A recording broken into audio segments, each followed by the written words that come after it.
Got a hot mic here. Please make sure you have your clicker and you have clicked in for attendance. So I don't have to like say your name out loud and publicly shame you into taking attendance. I'm going to leave it up for a few minutes.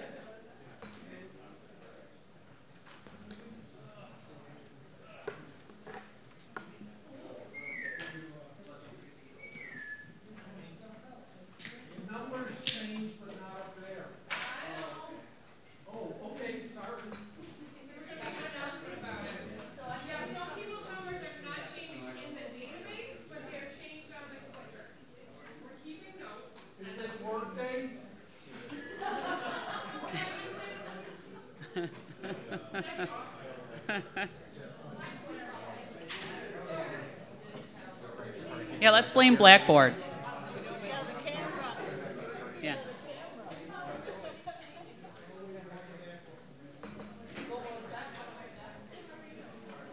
Caitlin. Hey, Caitlin. Is that doing it? Caitlin's?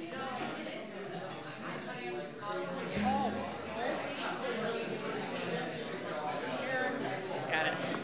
Okay, so if you're taking attendance and you've clicked in, the number on the screen corresponds with your clicker. The names might not necessarily line up because we are doing some clicker maintenance.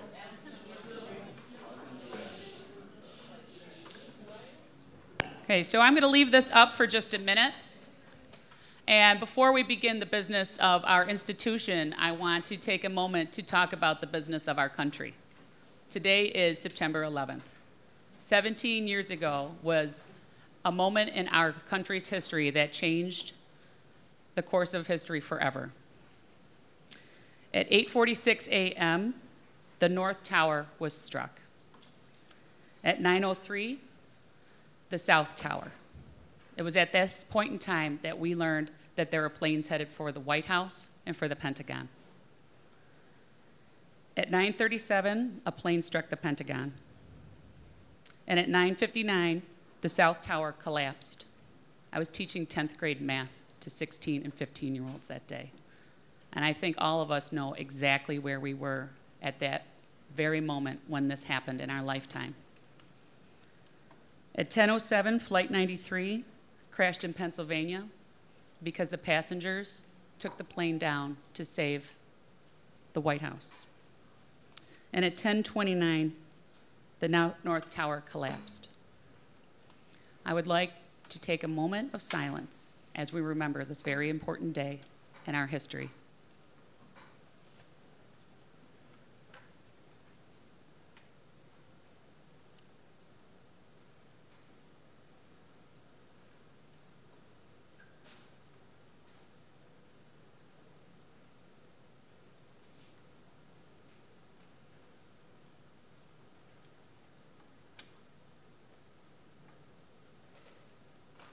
Thank you. So continuing on the business of our country, on Thursday, the 13th of September, is primary day. Please exercise your right to vote during the primary day. And also keep in mind that that is just one step in the American dream, that we are allowed to vote on Thursday, and we are also allowed to vote in November for our midterm elections. Many people of different race, gender, religion, ethnicity have died in this country for our right to vote. Please don't forget to vote on Thursday for primary day. Okay, so with that, I'm going to take down the attendance. Okay, has everybody had an opportunity? Oh, all right, Deb, I'll wait one more second. Okay, so with that, moving on to the business of our institution.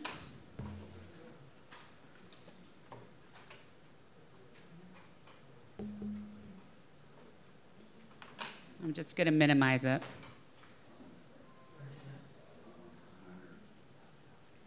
Okay, so at our convocation day, Dr. Hikoy talked about the new SUNY Erie initiative. So far, every year that he's been here, we've had a different initiative that the college has been following.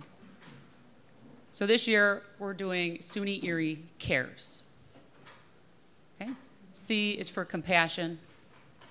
A is for accountability. R is for relevant culturally. E is for excellence. And S is for students first. And this is something that we're trying to embody across the college for our students, our staff, and our faculty. And I want to just take a minute to think about the two bookends of this statement. I know they're all very important, but this initiative starts with compassion and it ends with students first. And to me, those two things embody exactly what we are doing here as educators and employees of an institution of higher education. We are an open access institution.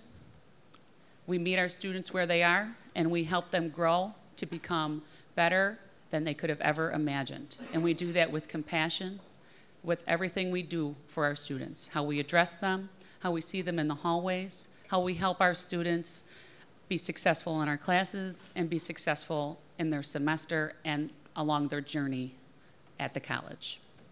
Because as a college and an institution, we should be putting students first, because that is why we are here and that is why we work here. Okay, a few other things. Middle States is coming.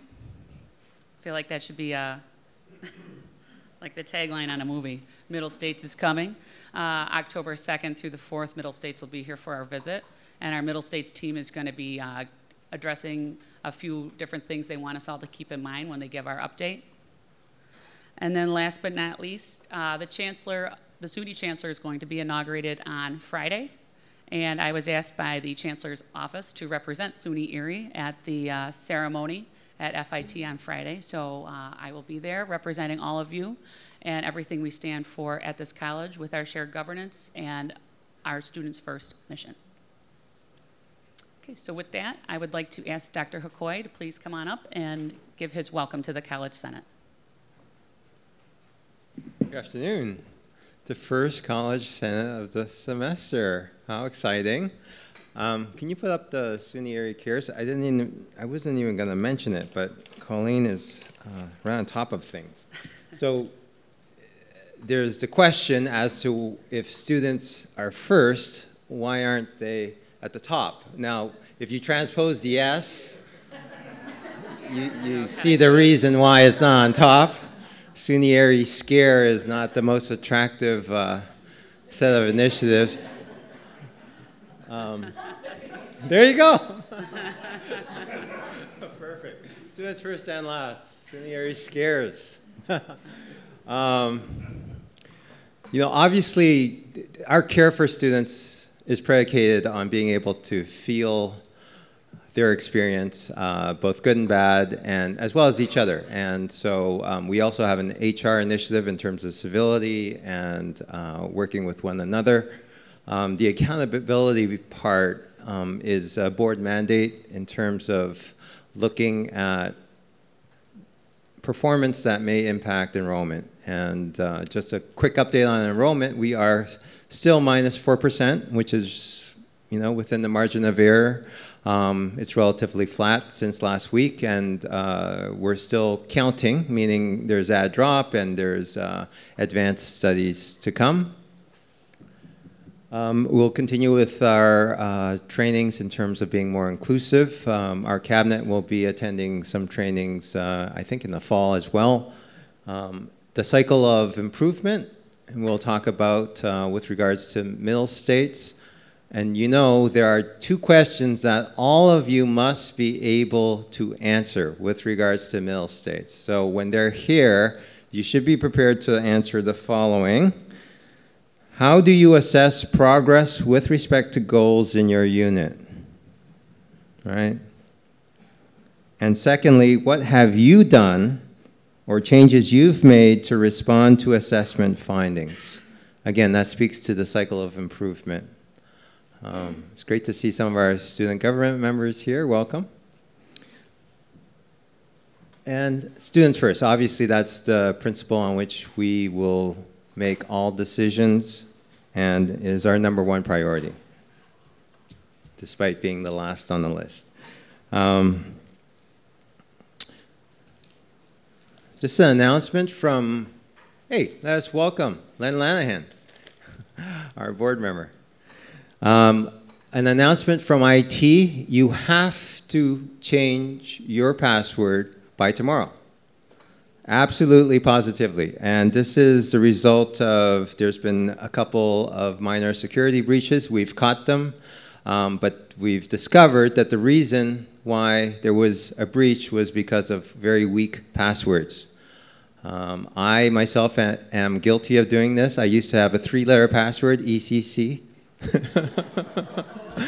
It was not that strong, I'm told.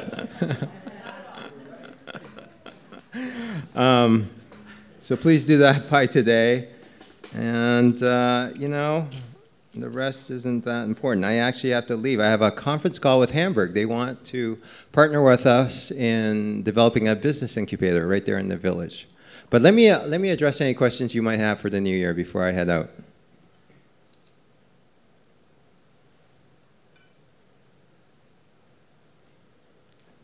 No? Going once? No? That wasn't, no? It was just a fly. All right. Oh, come on. There's got to be a... No questions?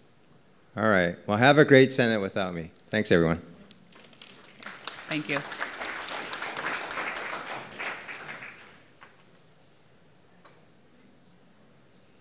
Okay, so with that, I'm going to close our attendance, and we don't have our super awesome rock star Diane Ace with us here today.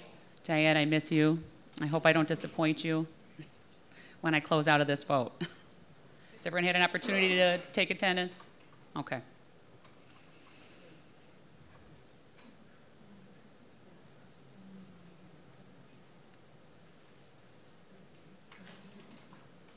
Okay.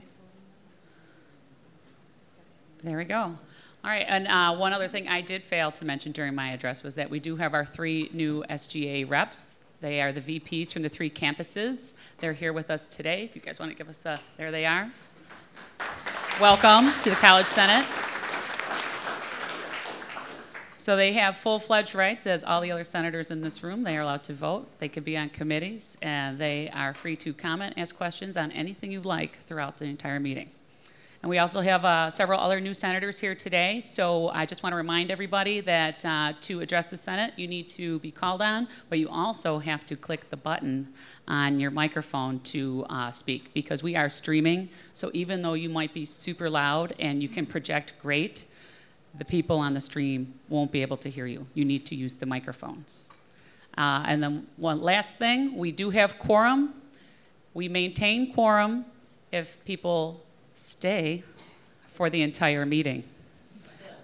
So you'll see on the agenda in a little bit, we are going to be voting again to approve the new syllabus template that is in play already this semester, because we lost quorum in the June meeting because it was a nice, bright, sunny day, I believe. All right.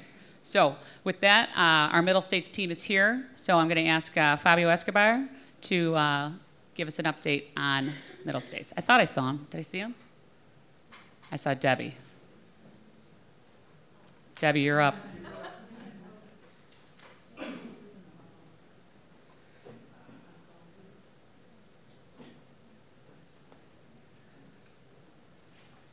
Okay, everybody. As I talked about in the convocation, we did get our Middle States report submitted on time on September 1st. So we have now sent in our monitoring report. We have the dates for we're going to have 3 Middle States reviewers come in on October 2nd through the 4th, and they are going to come in. They're going to have open discovery of all of our SharePoint sites, our new Ventive reports that I know everybody has been truly, I want to thank everyone for doing such a fantastic job with getting all of that information in over the summer, creating your program competencies report as well as your action reports. So they will be looking at those things. Secondly, as I mentioned in convocation, the Middle States team, I'm the chair, we have 3 liaisons for each one of the campuses. We want to get out to all of the departments this month for your department meetings and basically just have a more close discussion about this visit, because it is very stressful to know that they're coming in. So I know we've already been put on several agendas, but there are so many departments we should be booked solid and we're not. So if you could get the information, the message out to the various departments to please contact us and arrange for us to come in for about a 10 or 15 minute overview of what we think is going to happen for the visit. Plus, on top of it, we want to talk about the Standard 6 and Standard 5 requirements that we are under warning for. So if you could get that message out, that would be absolutely fantastic. And if you have any questions about Middle States, please let me know. You can call me, email me, whatever you need to do so I can help address any of your questions. Thank you, Debbie. Does anyone have any questions for Debbie?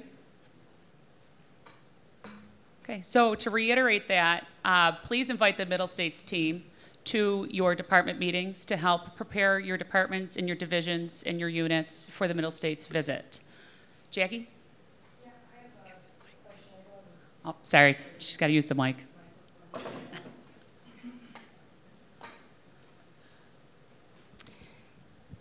Adjunct faculty will be open for questioning, correct? That's a great question. We don't know what to expect. Right now, we're going under the premise that Middle States will basically dictate to us, like they did in May, of who they want represented in the various roundtable meetings that that they had with our liaison, our Middle States liaison back in May. Now, this is a new crew. We're going to have 3 reviewers come on campus, and they're going to be here for 3 full days, whereas opposed to we had 1 day with our liaison. So we are waiting for them to let us know who they want to meet with. We do know that there already is 1 meeting set up with the county legislature. They're going to be meeting with President Hakoy, definitely. Probably pretty much guaranteed they'll be meeting with the Board of Trustees. And let's make the assumption College Senate. But other than that, we don't know. So yes, part-timers, absolutely. They may ask, because you're teaching. You're teaching our courses, and we're under Standard 5 warning, which is all about making sure that our students are actively engaged and learning and being successful in their programs.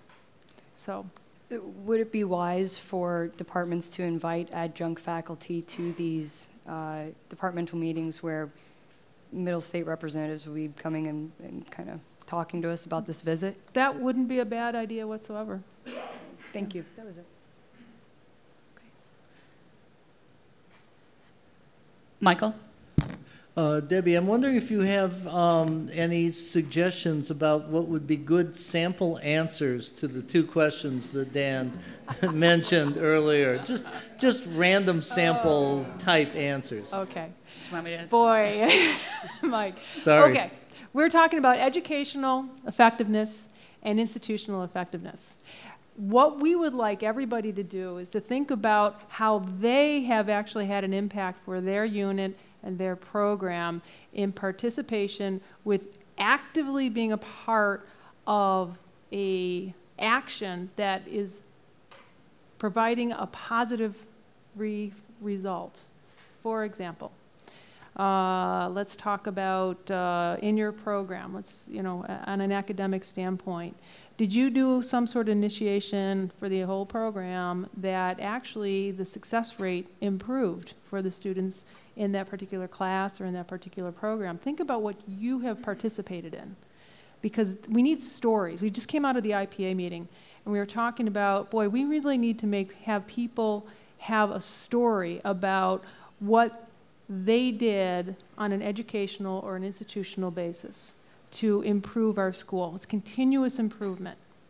And that's what we're looking for, because what we wrote about in the PRR back in June was that we are institutionally effective. We are doing all of the right things. The problem that we ran into last year was that we had a documentation issue. And it was a bear. We couldn't find all those things that we know that you're doing. So we wrote about the fact that we knew we had a documentation issue. We actively were signing a contract over the summer, and we're going to go in this direction of Nuventive, where we were going to have program competencies and goal and unit goals, which then results with action plans, in one location. So that way, when we have to write our report, which is what we did, we just do a download, and we've got all of the program competencies along with the actions taken and the results from those actions. So individualize it based upon your program and also your unit. So the academic programs actually have double duty because you're a unit as well, whereas the non-academic, you guys just have the standard 6 unit action plans. So in a very long-winded storyline, I've responded on that one. Is that any questions on that? I think to answer your question, Michael, is that if any units right now are struggling with how to answer that question, they should email their Middle States reps and have them come to their department meeting so they can craft an answer so that all of the unit is on the same page. John Dana? Are they going to meet Middle States with individual faculty members? We don't know. Yeah, we don't know. We're waiting for them to tell us what they would like for us. Erickson? One other powerful tool in Nuventive is you can go into your unit's program competency report, and that gives you a succinct outline of what assessment method was used, what the results were that were gathered, and then what actions you have taken. So I know some units are taking this as an opportunity to print that report, give it to all their faculty so that they have a better idea to be able to answer those questions. That's a great suggestion. Thank you. One of the things that we are doing as we begin going to these departmental meetings as Middle States representatives is we are asking either the chairs or we're bringing these reports that we're talking about, the program competencies report as well as the unit report, plus what is even more important though also is Fabio Escobar sent out the feedback, because right now you think your reports are great. And you also need to look at the feedback that IRAP did on those reports. So I do know there's a standard 6 feedback spreadsheet that all of the deans and the vice presidents have received. They should have disseminated it to their folks, but we're going to bring that particular feedback along in our visit as well so that we have it. The program competencies report, we still don't have the feedback. I know it was done by the assessment mentors over the summer, and IRAP just needs to package that and send that out as well. So that way you know, boy, we did all this work. We think it's great. You get some sort of feedback from IRAP on that.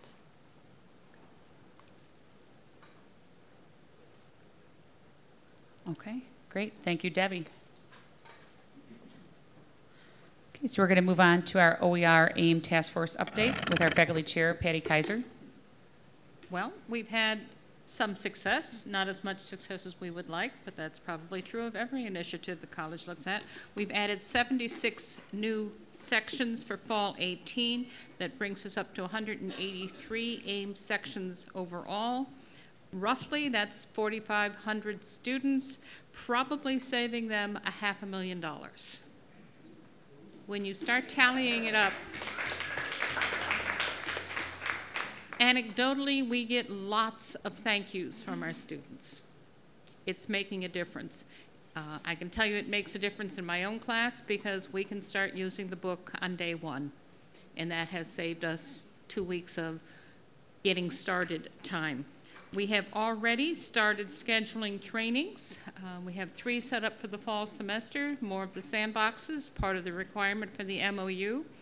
If groups of faculty, whether it be an entire department or a significant group of people who want to work together on an AIM project, want some training, they should contact me and we can try to set it up. Although setting up committee meetings for anybody on this college seems just about impossible. But we will do what we can. We have a team of faculty, we have librarians, and we have instructional designers all ready, willing, and able to help you get started transitioning your class to an AIM course. Any questions for Patty? Okay. The 3 sandboxes were sent out via email through the CPD office and Dorothy Joseph. There's going to be one on each campus. There's going to be one Wednesday, September 26th at City Campus, one on Monday, October 5th at North Campus, and then one on Wednesday, November 14th at South Campus. They'll all be from 2 to 4 p.m. The rooms are on the email, and we'll include that on the email update that I send out later this week. John Dana? Patty, are we working with Blackboard or Azure? A-Z-U-R-E? Blackboard. Blackboard? Okay, thank you. Okay. All right, so we're at that time. We've talked about the syllabus template a couple months ago. We talked about it in May, and then we talked about it in June, and then we voted on it in June, but we lost quorum.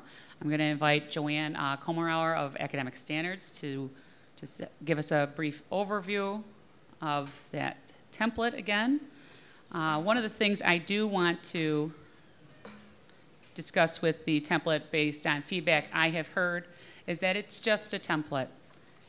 Yes, there are tables on the document. And if you do not like the tables on the document, you do not have to put your syllabus requirements into the tables.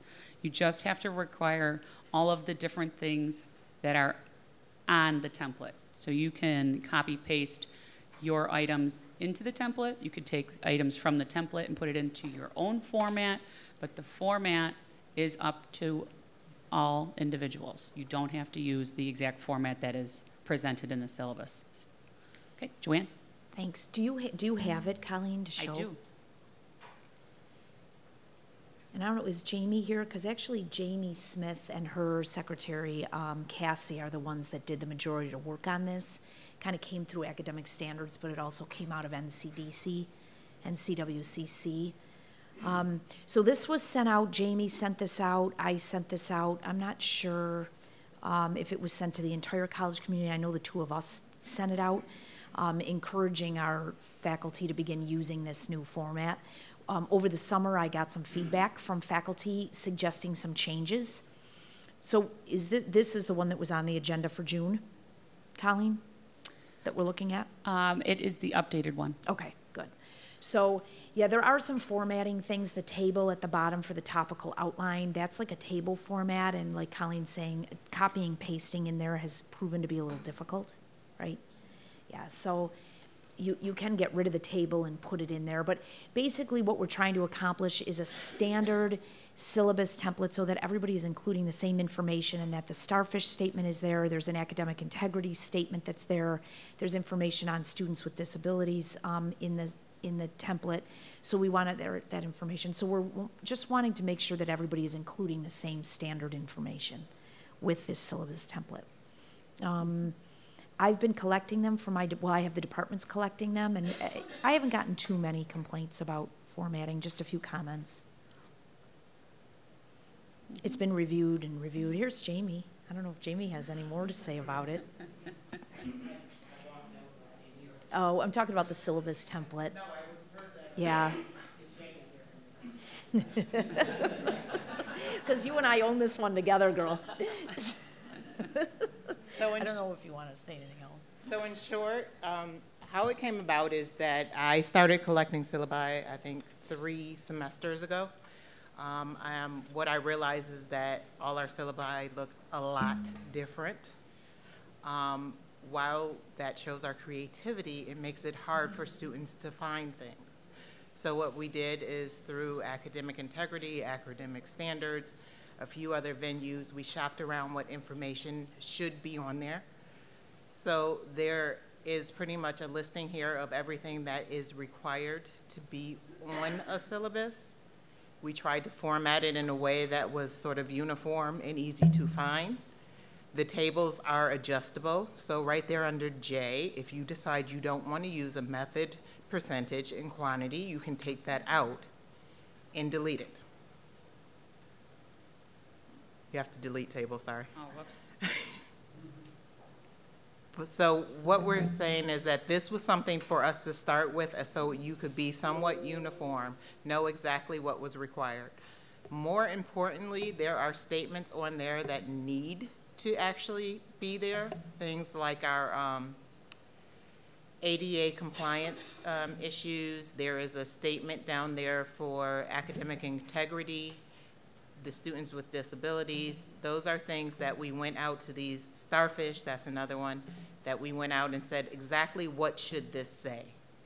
Those that are pre-filled have already been determined by the college and they should stay that way. However, there is a place that you can put your class expectations. So anything you need, do not eat in class, no cell phones, all those type of things, you can put in there within reason. So that basically was the reason behind the template.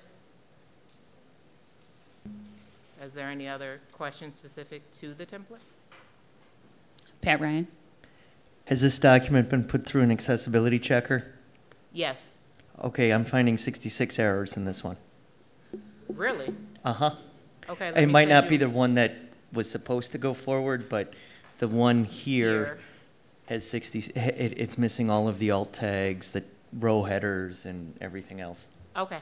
I will make sure I have the right one up here and post it to make sure. Thanks. I'll even send it to Pat so he can recheck when I check. Thank you. Yes, sir. Would it be possible to get the author added into the text and course materials section? There have been some issues on South Campus finding the correct book without the author, so that's a question I had. Oh, that's why you're my favorite. As a librarian, I would love to require an actual citation, but yes, we can ask that faculty include the edition, author, all pertinent information. So you're not just looking for the Bible, you know, so something like that. Thank you. Okay. Mina? I'm wondering if there will be a value to add, in addition to library resources, like technology resources, so that if there are any specific software packages or reliance on the computer labs, ITS is aware and is able to provide the support.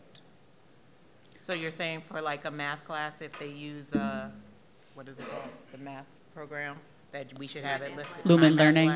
Or Lumen Learning. Correct, correct. They should all be listed as course materials if they're using technology or requiring programs.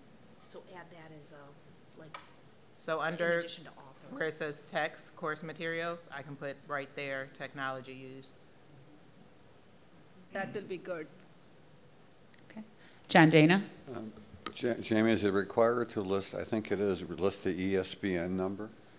The ISBN number is required, and it's already up there. Is it up there? Okay, sorry. Nope, that's okay. That was a good point.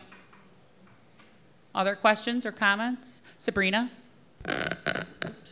So I am going to revisit the table issue. I don't have any problem with the grading table, but I myself and a number of faculty have had problems getting rid of the one that's under the outline. Do we even really need those lines there? Could we just not leave a blank space like we have in the others? Under topical outline? Yeah. Not a problem. Yeah, that's a good comment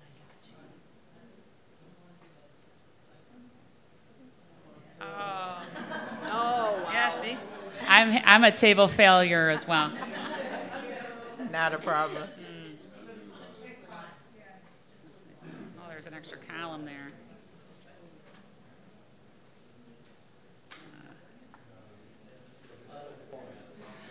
Yeah. Michael Delaney? I just want to point out that we're all of the formatting problems can be fixed. Yes. And they don't need to really be discussed here. We're really looking at and possibly approving content. Content, right.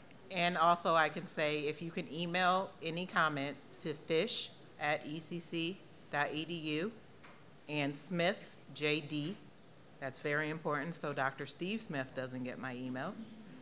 And we will get on it, we will update it, and I will notify you of the changes made, but that should not affect the content.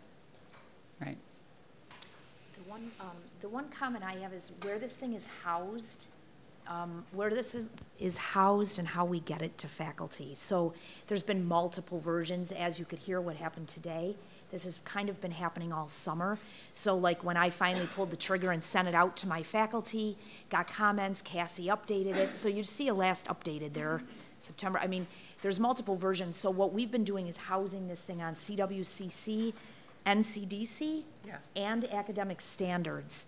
So as we update this, and I've noted the changes, we'll be asking Cassie to make these changes. We'll upload the new version onto those sites. So just to make, that's where they can be had, and then I'm gonna send another email out going into the spring semester, like reminding people, please use this updated format. So it's gonna take a little while to get everybody on board. But those are the sites that it's on under governance and planning. I can also, once these round of changes, put on ECC Today, what the updated and where the links are and things like that. So you see the most up-to-date version. Yeah, correct. Dave? One of the things we noticed in our department was, depending on which browser you were in when you were downloading this, it was different formatting. It screwed up the formatting sometimes. So you may want to just make sure faculty knows different browsers download it or save it differently. Okay, that's a good point. I never tried it in anything but, I believe, Firefox. That also might be more what version of Word you have when you open the document changes the formatting more than it is the browser. So we have an older version of Word versus, or a different version of than this was created in. So when you save it, you may want to save it more in a more generic form of Word. I don't know. Just might want to look into that. Okay, I assume that we were all updated with Word at the. Well, yeah, but if you're downloading, I'm sorry. But if you're downloading it at home, if you're doing it, off campus, you might have a different version. Okay, yeah, no problem. Okay. So does anyone have any questions on the content of the syllabus template? Any content questions? Donna? Just a little question, but it's caused concern to some people. The last one, it says syllabus prepared by. Well, what the heck? Don't we prepare our own? Because if we're not, let me know who you're using. I'd like to use them too. You know, isn't it understood that we each write our own syllabus? Well, in the past, what has happened is someone had to come in and sub for someone. So your teacher may not necessarily be the person who created the syllabus. If you come in at the last minute and I hand you a syllabi, also if the first page gets separated from the last page, do I know what syllabi that goes with? Or if we hire an adjunct at the last minute, we hand them a syllabus to teach with. That just happened in a computer science. We just handed them a syllabus. So they didn't prepare it, but they're teaching from it. All right, but yes, 99% of the time, those should match. Okay, and the other thing too, so let me get this straight in my mind. You're saying that this is just the requirements, we need the information on here, but we do not need to use all those little boxes. We do not need to use all the shading and the highlighting. And do we need to maintain the order? So if we add things, they come at the end, or can we rearrange the order and use Roman numerals instead of letters? All of the information just has to be on your syllabus. Okay. You have academic freedom to develop your syllabus in whatever format you want, but all of the information that is on there should be on there. All right. So if you don't want boxes, you don't want shading, don't use boxes or shading. Can you change the order? Absolutely. However, I would like to urge everybody for consistency for our students, because one of our missions, of course, is to be students first, is that we all follow the same order so it's consistent for our students, so they all know where to find the same things on all of our syllabi across disciplines.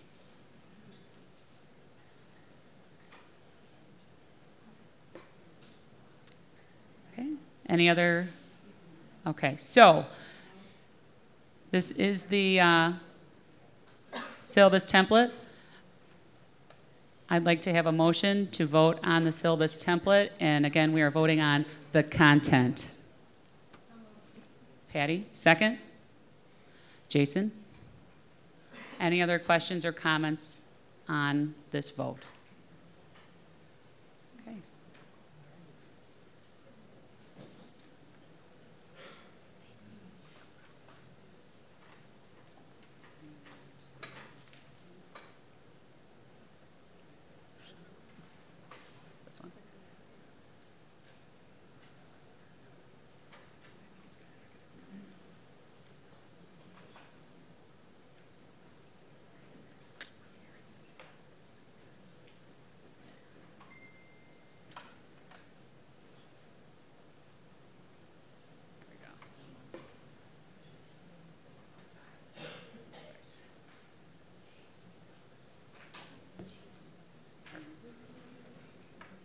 Okay, so we are voting on the syllabus template, not the format.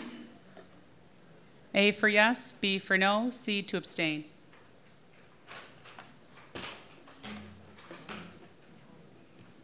And if you're new to the Senate, you'll notice that it'll pop up and your number will be highlighted. That's how you'll know that you voted. I'll let it pop back over one more time. Okay.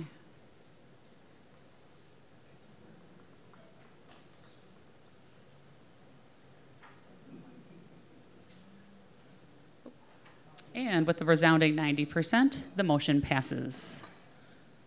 So our Academic Standards Office and Jamie and Joanne will correct the formatting to make everybody happy, and we will also be making sure that it's ADA compliant and have all of those things addressed, and they will be housed on the CWCC, the Academic Standards, and the NCDC sites under the planning, institutional planning and assessment on the portal.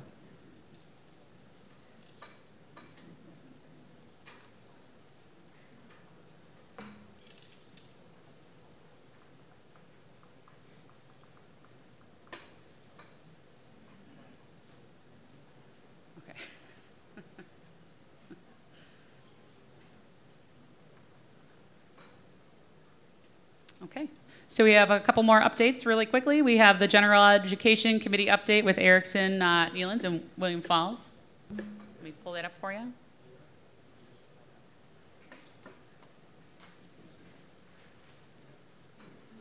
Great. Thank you, Colleen, and thanks to the Senate, too, allowing us to be able to continuously update you with regards to the general education work that we are doing.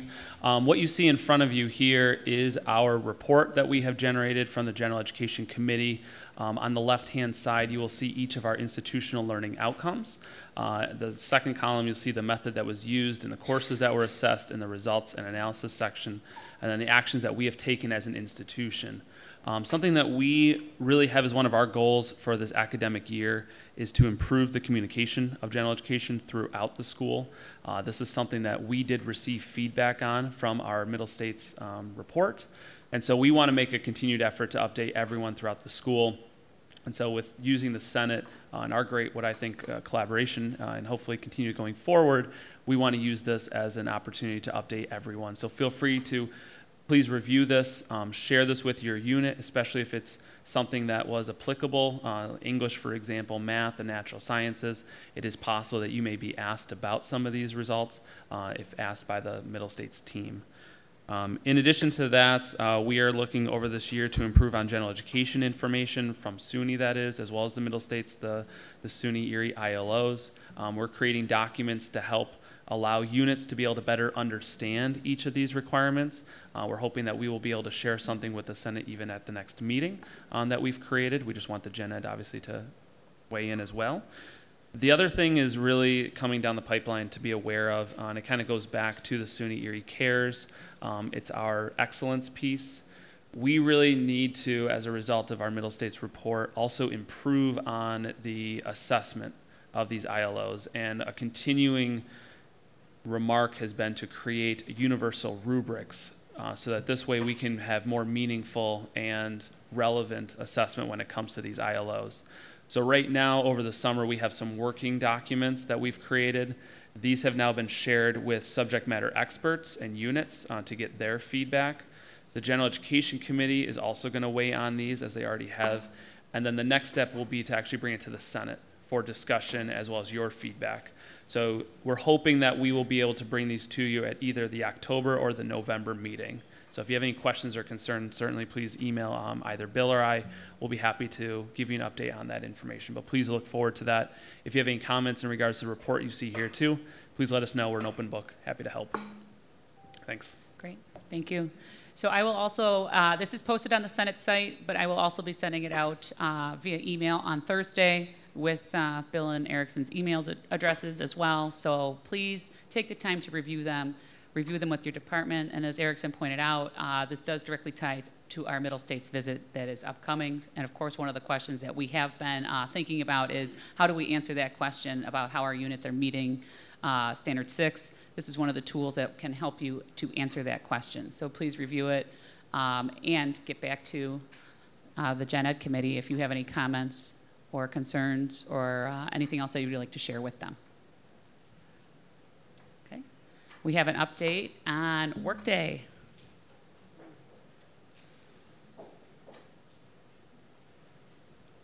Where did the internet just go?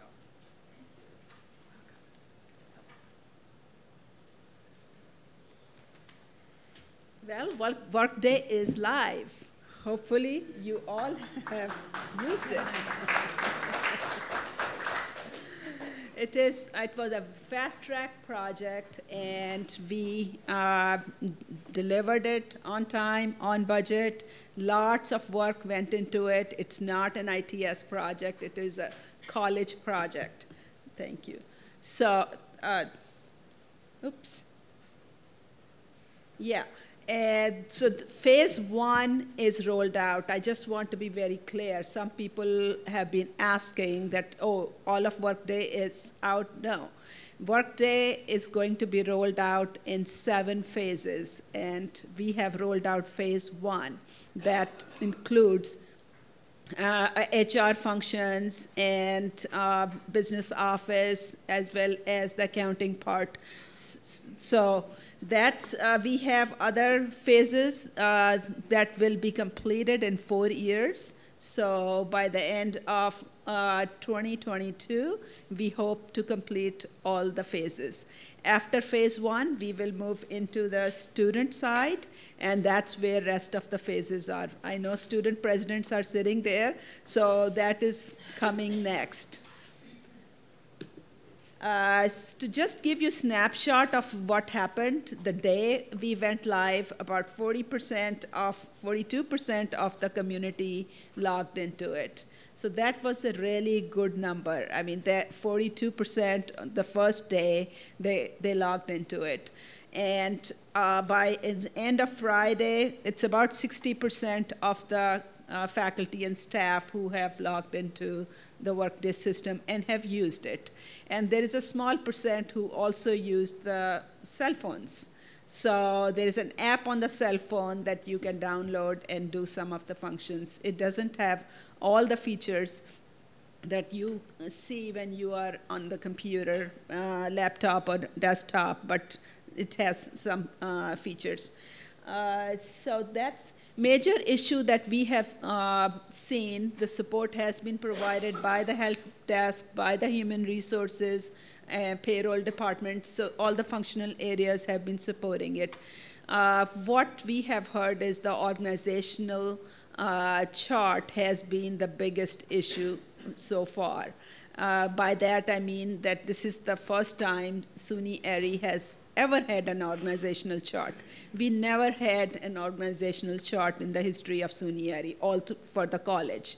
So it was a huge lift that is not perfect, but it was the best effort by the Human Resources Department. So please continue to report those things if you don't see that, oh, I'm not reporting to the right person, or people below me are not correct. All those, please keep on reporting them to Human Resources, and they're trying their best to catch up with as much as possible. So, and of course, if there are other issues that you see, keep on reporting them to the help desk, and I will be taking questions today as well. So what do you see? I mean, biggest thing that impacts everyone is the employee self-service. Please go, if you haven't logged in, go and check and see if your information, personal information is correct, and if your benefits, your withholdings, your organizational chart, if those things are correct. If they are not, please report them to the Human Resources. There are lots of other features. Please go and explore. I won't go into it. Other big things that will impact all of you are the integrations. So we have automated some of the manual processes, and now those are automated. So what does that mean? That there will be more quicker turnaround, you will have faster service from the departments. So we have daily, for example, bank reconciliation with M&T Bank. It's all automatic, the data flows through. And other enrollments like our health, Blue Cross, Blue Shield, dental, all those things we have automated. Those used to be manual before, so there was a huge lag time, and now we are we are expecting that it won't be that much of a lag time. So what did we do to really get the campus ready? There was a huge effort where we had lots of training sessions. You all heard about them, and I am hoping many of you attended. So we had about 816 face-to-face training staff who went through training, faculty and staff. And there was a small number that joined through WebEx, and that we were hoping that will be larger, but it was not. So, and then what we found out was those who came to the training, they went back to the departments and did do the training for their own teams. So this was a really very interesting to find out that those who attended, because the system is not very complex. So they went back and they trained the team. So that helped in getting the college ready for it. We had lots of communication. Probably by now you're sick of getting all those emails from me, so that or from the team. We tried to keep you in the loop, kept the process as transparent as possible.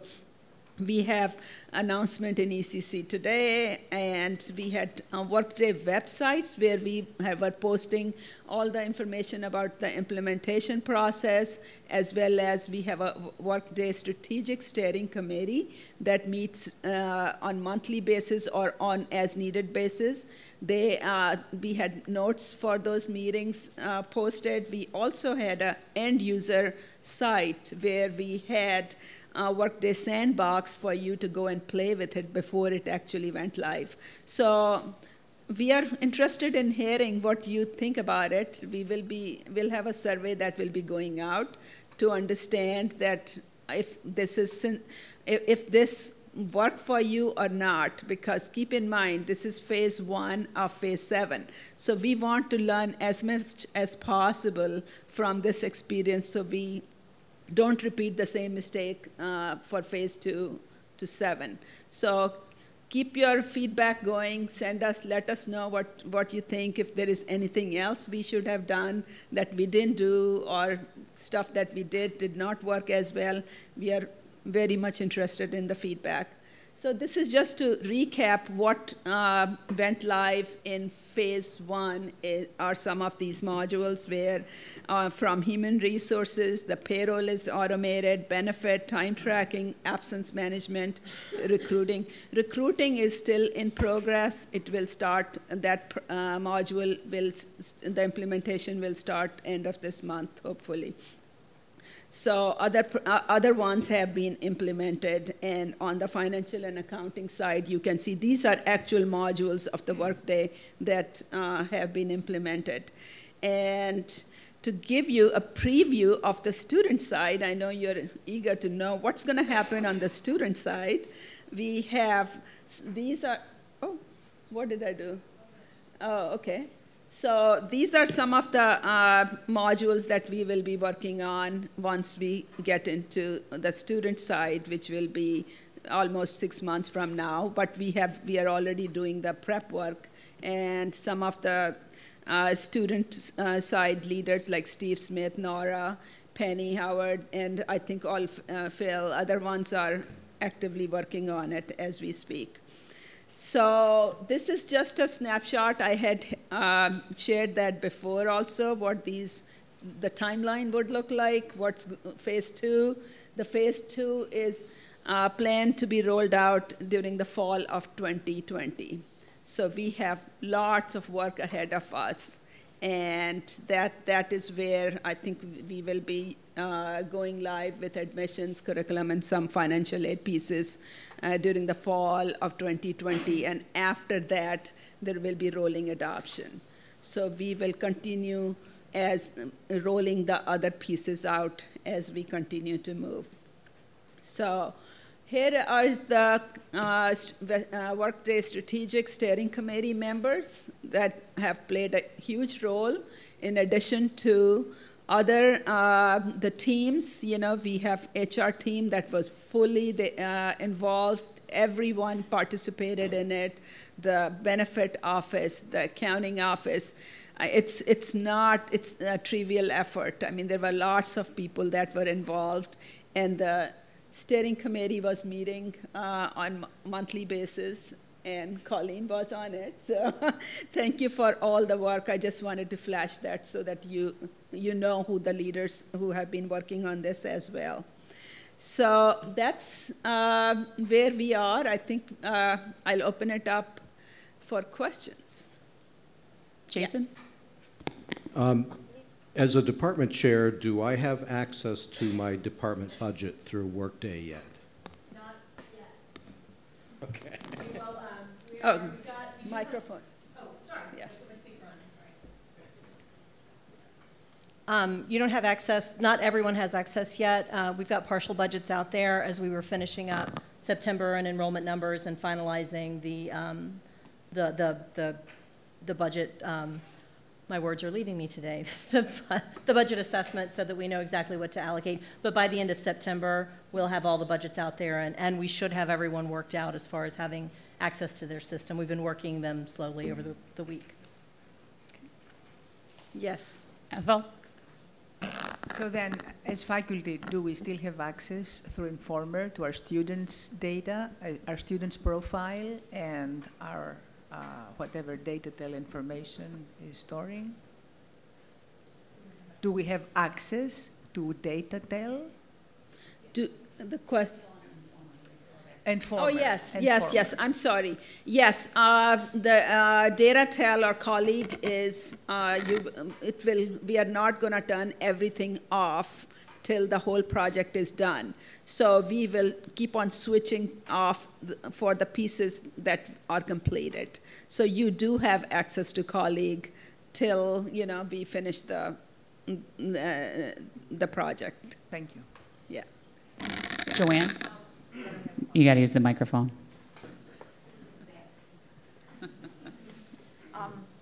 Do we have new GL codes for things? Sorry. Penny? Can we assume they're the same GL codes for our departments? No, that's not a safe assumption. We've rebuilt the entire GL, and so they'll be. You'll be able to figure out pretty easily. Basically, what we've done is we've made the GL a little simpler, okay. And then and I'm not using their call cost centers and some other words. So we're putting together the information for the budget managers to try to help them understand all the language pieces and kind of how it's all going to work. But fundamentally, we're going to budget at a high level with either equipment money and operational money, and then however you spend it, whatever you spend it on, it'll attach itself to that expense code at that point, instead of having to manage, a bunch of expense code budgets within a general budget. We're just trying to make it really easy for you guys to use the funds that are allocated to your department where they need to be spent. Okay, so for the most part, we should hold off on recs, like if people are requesting things. No, if you guys need stuff, some of you, the higher level unit, like you've got a budget for your entire unit. So if you're ready to do a rec, then go ahead and start getting the stuff ordered, and have Krista and the finance department work with you on how to do that. Okay. Also, there are videos on the Workday website. So if you just want to familiarize yourself, then you can go and look at that too. Other questions? Yep. John Dana? Will the organizational chart be updated? Yes, it is continuously being updated based on the feedback that is coming from the college. So HR has been working on it, and keep in mind, as I said before, also this is the best effort, and we will continue to update the data. Whatever you find, your personal information, your organization information, please keep sending that to the appropriate groups or to the help desk. And those things are actually being worked on, and we are hoping in the next few months the system will stabilize and hopefully we'll have good data. Actually, some of this data was already there in Colleague. It's just we didn't have access to it to be able to look at it, to comment and say, oh, this is not correct. So the data that you're seeing is what was in Colleague. So it's not something that's, is all made up. So this is kind of is forcing us to clean up our data a little more. So please keep sending that information over to the help desk. Derek?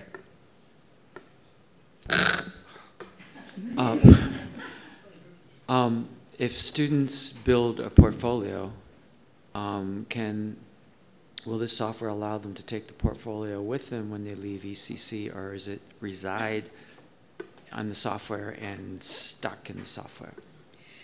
Those are the details we are working on, but if it is on the system, they should be able to take it with them.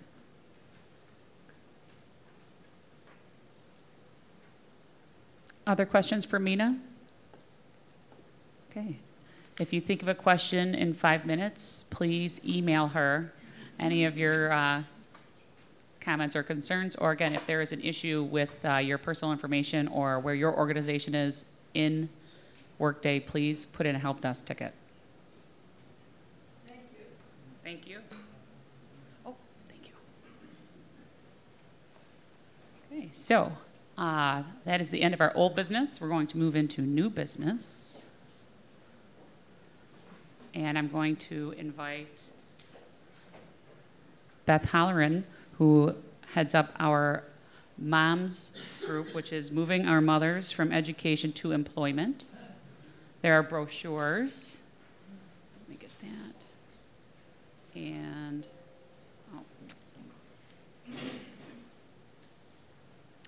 Hang on one second.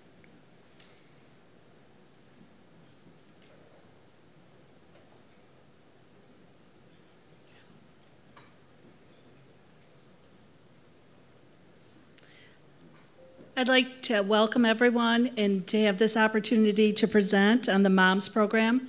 As it was just announced, it's Moving Our Mothers from Education to Employment, and it's a partnership with the Western New York Women's Foundation and SUNY Erie. So just to give you just a little bit, it is about women, and it is for the single mothers attending our institution. My name is Beth Holleran. I'm a case manager for the program. And I travel among the 3 campuses.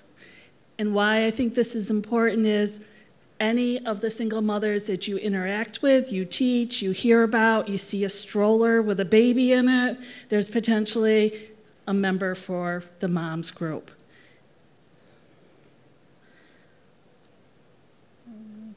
How do I go down to the next one? Good.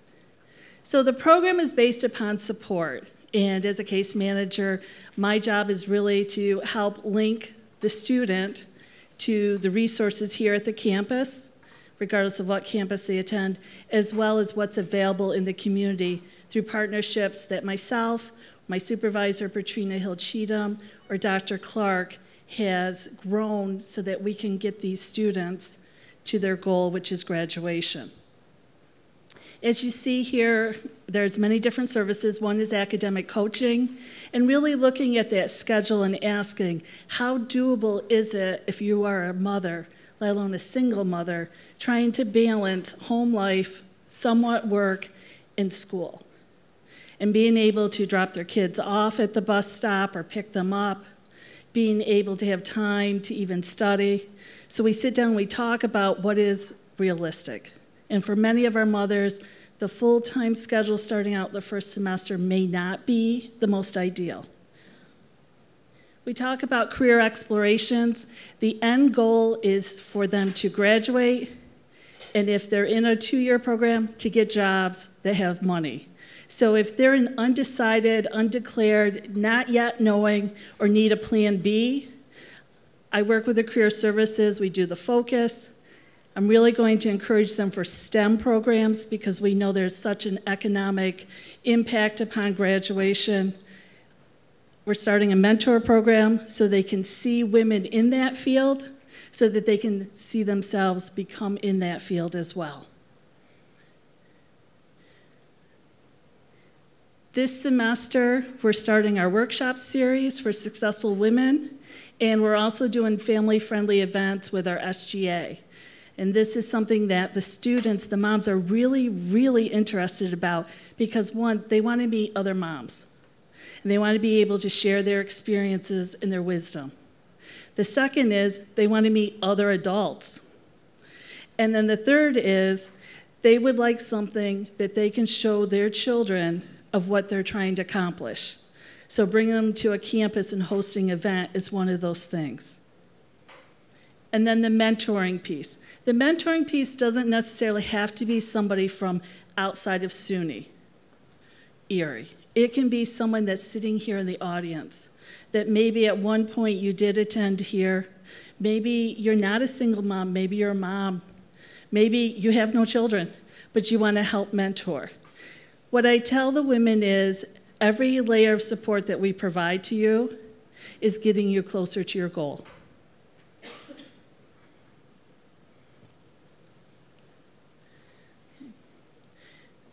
So, this is the reality of the program. I do not have any magic pot of gold. So if someone comes to me and is being told that I have monies, I do not. It's a startup program, it's a seed program. It's to get it off of its feet. I do help them to make sure they apply for their FAFSA because that is the monies that is available to them. I do help them to write their essays for scholarships. And we were very blessed and fortunate that one of our moms received a scholarship from the foundation, and that is helping her for this semester and next semester. But for many of the moms, the whole scholarship thing is also new to them. So it's writing, it's rewriting, it's telling them that they can do it. Let's give ourselves an opportunity, but the scholarships are not guaranteed. The other aspect is that I have no monies to put towards tuition. So if you're working with a student and they have a due bill or they're short, I don't have anything. So I like that to be known only because I don't want to set the student up and then have them frustrated. That's not to say in the future that I have no problems asking people to help donate towards scholarships. Okay. There is a component with the Child Care Center. One is drawing awareness so that our mothers know that we have quality child care at each campus, that they can see their children while they're in child care, they can take their classes while they're in child care. There is subsidies that is provided by the college, by ASC, and the student government that I make sure that they're aware of. We're also in discussion about the Child Care Center. I make sure that each of the potential mothers that is thinking about coming to the campus sees the Child Care Centers because they actually speak for themselves. They're very clean, the staff is very knowledgeable, they're very friendly, and it's one more layer of support to help them towards their goal. So you may want to say, how do I refer a student to the MOMS program? I have some brochures that Regina's handing out, and in the back page of the brochure is the phone number and is also our email. So as you're talking to a student, if you had, this is what I'm envisioning, if you had the brochure visible, and then you're talking to a student, and through the conversation it may come up that they have children, you may say to them, oh, you're a mom. We have a program for moms. Perhaps if you're a single mom, this would interest you. I know because I've used this every time I see a stroller that goes by me, I come up and I present the MOMS program to them. They're always welcome to stop by or schedule to see me as well, or you can shoot me an email. I do welcome sessions, and we have found the welcome sessions to be very productive because it meets their first basic need. They want to meet other women that are attending the college that are like them and have the challenges in front of them that they can share that experience. So at this point, I'll open it up for any questions. I don't have a question, but you might want to mention that you're on all 3 campuses. Oh, yes, every week. So I travel to North, I travel to South, as well as City. And we have single moms at each of the campuses. We were fortunate, admissions had helped us, that we had a little question on the application, and it asked them, it says, moms, created for single moms to assist you with your goals, and they could check off. And that really helped identify that we have students at South as well as at North, so not only City campus. And I'm there at North and South 1 day a week to meet with the students, to do activities with the students, to help introduce students to the resources that are available to them. No other questions? Okay, so I have a quiz. What does MOM stand for? Do, do, do, do. Right? So when you hear it, you know what it is, and you pretty much have an idea of what our goal is. Get them to graduation. Thank you. Thank you, Beth.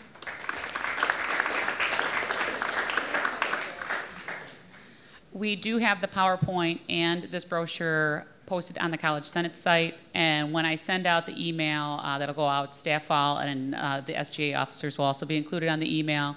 It would also have a copy of this brochure so that everyone will have access to this so that you can use this as a tool while working with your students and especially our single mothers. Yes?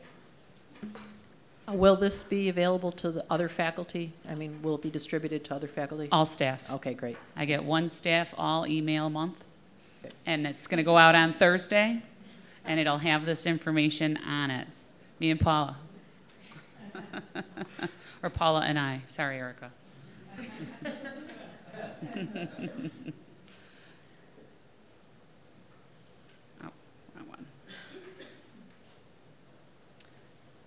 Okay, so we have a couple of items left for our new business. I would like to welcome a few more individuals that have stepped up for 1-year appointments as at-large senators. Michael Rio couldn't be here, so I will welcome you on his behalf. But we have Mary Angela Gedekian from Business Public Services at South. Thank you.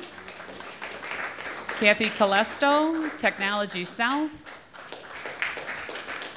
Greg Gillis, Technology South. And then Edam Ball, Health Sciences City and South. So thank you very much. So with that, we are going into another academic year where the majority of all the College Senate seats are represented. So at the October meeting, we will be distributing your senator list and people that can talk to you that if they have concerns, or they, of course, could email Erica or myself. It's not on the agenda, but we do have 3 new students here, and I want to open it up to you. Is there anything that you would like to address the College Senate? Not personally at this time, but I'd like to thank you all for having us here, and we appreciate everything you're doing. Okay, great. Thank you. Okay, there are a few committee reports that, oh, Patty? Does anyone else have new business? Patty Kaiser. I would like to remind everybody of our National Voter Registration Day, Tuesday, September 25th at all 3 campuses. We're still looking for volunteers. We're working with the SGA. They've contacted us, the librarians. We're now registered as a voter registration site in the national campaign to get people to register to vote and then to vote. What's the date again? November 25th. September. I was like, that's after Election Day. All right, so it's September 25th, National Voter Registration Day, and we are a campus, all 3 campuses. We'll be hosting events. Okay. Michael Delaney. And we need people to sit at tables. You can talk to me, you can talk to Patty, but we need people to sit at tables. Okay. All right. And then one other update, so everyone knows, over the summer, the college has been doing searches for our senior executive staff, and as far as Chief Diversity Officer, our Provost, Enrollment Management, a couple other ones I'm not going to be able to think of, Advisement Center, and the College Senate has been represented on each of those searches. And I just want to let the college community know about this, because this is something that is really great news, and it's a step forward in the direction that the college wants to go for with shared governance. With the Provost search, we have narrowed it down to 3 candidates, and to look for information, and we will be having the candidates come to campus to do presentations for the employees, faculty, staff, and students. Those dates are all forthcoming, but you will all have an opportunity to meet these candidates and hear from them as we continue on that process. Okay. Does anyone else have any other new business? All right, so with that, at the bottom, I just want to remind everybody, here are the dates. A few things that I've noticed, that with Outlook calendars, some people are putting College Senate dates in their phones and inviting the entire Senate. And then canceling them and confusing everybody. So these are the dates. Kim Cruel, our secretary, is the one that sends them out. So if you get a meeting invitation from Kim, that is the real invitation. All right? Okay. The next College Senate meeting is October 9th at 2:30 p.m. If you're going to put it in your phone, please look at the invitees and make sure you're inviting just yourself. Okay, so with that, Paul Lamanna. Just one quick announcement. The rosters are ready to be, we're done added and dropping, or at least tentatively added and dropping. Rosters are extremely important this year. We did not do cancellation for non-payment, and it's a benefit to the students. But if you don't process the NAs, then students can get financial aid even though they weren't here. So make sure you're diligent and you're never attends.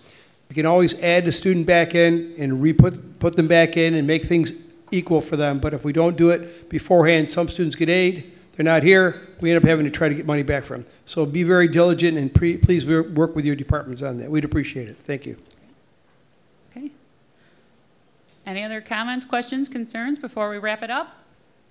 Okay, so it is 3:49 and raining, so I think that's why everybody stayed. But thank you, everybody, for our very first meeting back this year at the College Senate, and we'll see you in October.